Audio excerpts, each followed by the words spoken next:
ভালো লাগবে। আসসালামু আলাইকুম রাসেল ভাই।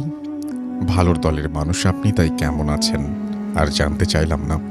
আল্লাহর রহমতে আমিও ভালো আছি। কিছুদিন আগে একটা ঘটনা পাঠিয়েছিলাম, কোনো কারণে হয়তো ঘটনাটি নির্বাচিত হয় নাই, তাই অন্য ঘটনা পাঠালাম। এখানে আমি ইমেলটা পড়ার আগে একটু থ্যাঙ্কস দিতে চাই যে আপনার প্রথম ঘটনাটা সিলেক্টেড হয়নি, আপনি দ্বিতীয় ঘটনাটি পাঠিয়েছেন এবং দ্বিতীয় ঘটনাটি কিন্তু সিলেক্টেড হয়ে গেছে।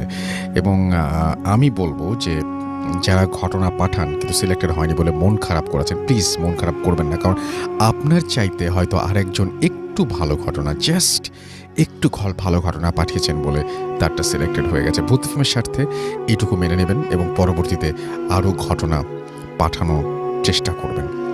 যাই হোক, আমি পড়ছি ঘটনাটি। তিনি তারপরে লিখছেন, যদি ঘটনাটি নির্বাচিত হয় তাহলে পড়ে শোনাবেন। আর কথা না বাড়িয়ে ঘটনায়